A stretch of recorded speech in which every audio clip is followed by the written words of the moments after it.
President Reagan, who addressed the nation from the Oval Office for the last time on January 11, 1989. This address is 20 minutes. My fellow Americans, this is the 34th time I'll speak to you from the Oval Office, and the last. We've been together 8 years now, and soon it'll be time for me to go. But before I do, I wanted to share some thoughts, some of which I've been saving for a long time. It's been the honor of my life to be your president. So many of you have written the past few weeks to say thanks, but I could say as much to you. Nancy and I are grateful for the opportunity you gave us to serve. One of the things about the presidency is that you're always somewhat apart. You spend a lot of time going by too fast in a car someone else is driving and seeing the people through tinted glass, the parents holding up a child and the wave you saw too late and couldn't return. And so many times I wanted to stop and reach out from behind the glass and connect. Well, maybe I can do a little of that tonight.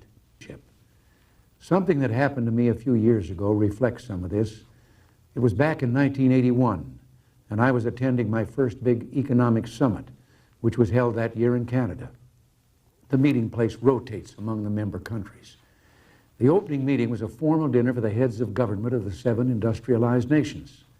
Well, I sat there like the new kid in school and listened, and it was all Francois this and Helmut that. They dropped titles and spoke to one another on a first-name basis. Well, at one point, I sort of leaned in and said, "My name's Ron." But in that same year, we began the actions we felt would ignite an economic comeback. Cut taxes and regulation, started to cut spending, and soon the recovery began. 2 years later, another economic summit with pretty much the same cast. At the big opening meeting, we all got together, and all of a sudden, and just for a moment, I saw that everyone was just sitting there looking at me. And then one of them broke the silence. "Tell us about the American miracle," he said. Well, back in 1980, when I was running for president, it was all so different. Some pundits said our programs would result in catastrophe. Our views on foreign affairs would cause war. Our plans for the economy would cause inflation to soar and bring about economic collapse.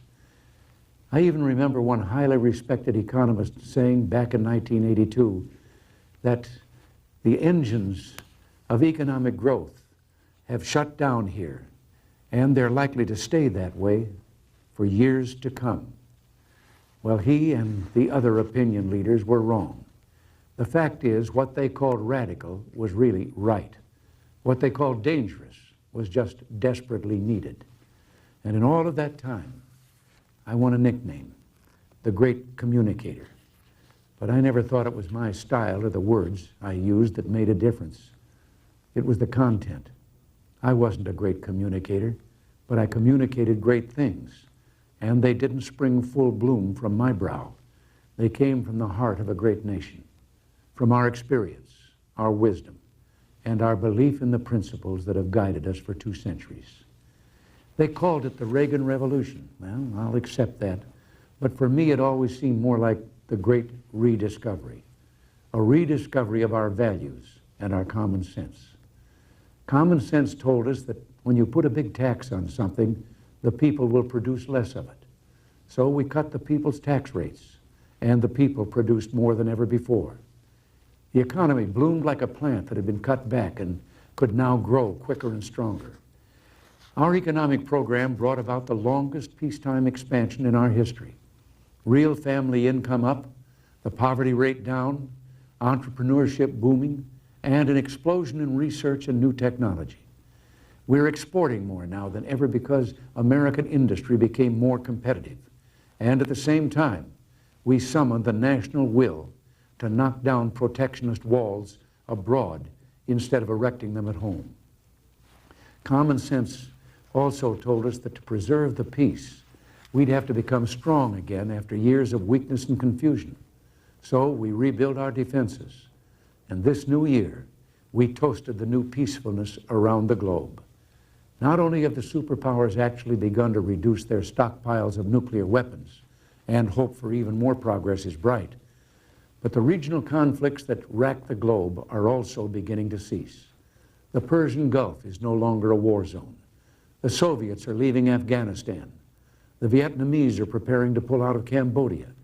And an American-mediated accord will soon send 50,000 Cuban troops home from Angola.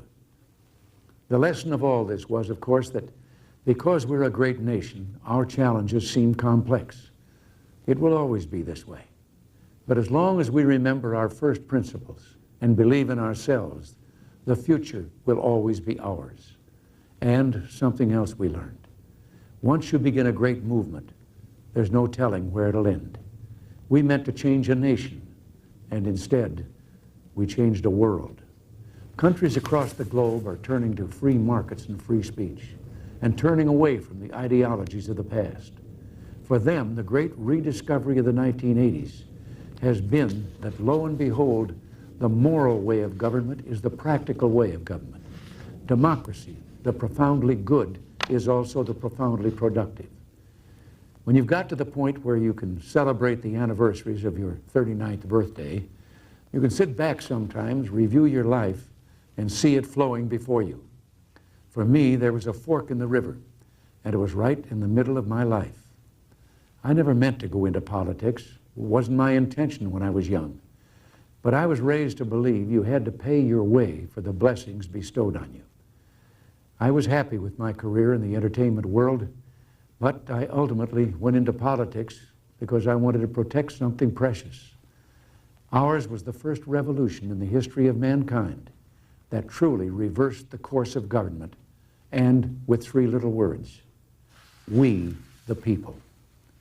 We the people tell the government what to do. It doesn't tell us. We the people are the driver. The government is the car, and we decide where it should go and by what route and how fast. Almost all the world's constitutions are documents in which governments tell the people what their privileges are. Our Constitution is a document in which we, the people, tell the government what it is allowed to do. We, the people, are free. This belief has been the underlying basis for everything I've tried to do these past 8 years. But back in the 1960s, when I began, it seemed to me that we'd begun reversing the order of things, that through more and more rules and regulations and confiscatory taxes, the government was taking more of our money, more of our options, and more of our freedom. I went into politics in part to put up my hand and say, stop. I was a citizen politician, and it seemed the right thing for a citizen to do. I think we have stopped a lot of what needed stopping, and I hope we have once again reminded people that man is not free unless government is limited. There's a clear cause and effect here that is as neat and predictable as a law of physics. As government expands, liberty contracts. Nothing is less free than pure communism, and yet we have the past few years forged a satisfying new closeness with the Soviet Union. I've been asked if this isn't a gamble, and my answer is no, because we're basing our actions not on words, but deeds. The détente of the 1970s was based not on actions, but promises. They'd promised to treat their own people and the people of the world better, but the Gulag was still the Gulag, and the state was still expansionist, and they still waged proxy wars in Africa, Asia, and Latin America. Well, this time, so far, it's different. President Gorbachev has brought about some internal democratic reforms and begun the withdrawal from Afghanistan. He has also freed prisoners whose names I've given him every time we've met. But life has a way of reminding you of big things through small incidents.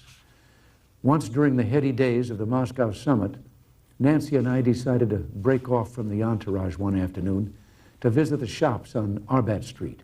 That's a little street just off Moscow's main shopping area. Even though our visit was a surprise, every Russian there immediately recognized us and called out our names and reached for our hands.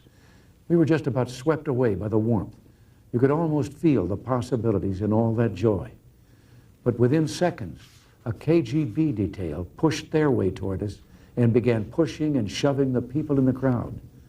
It was an interesting moment. It reminded me that while the man on the street in the Soviet Union yearns for peace, The government is communist, and those who run it are communists.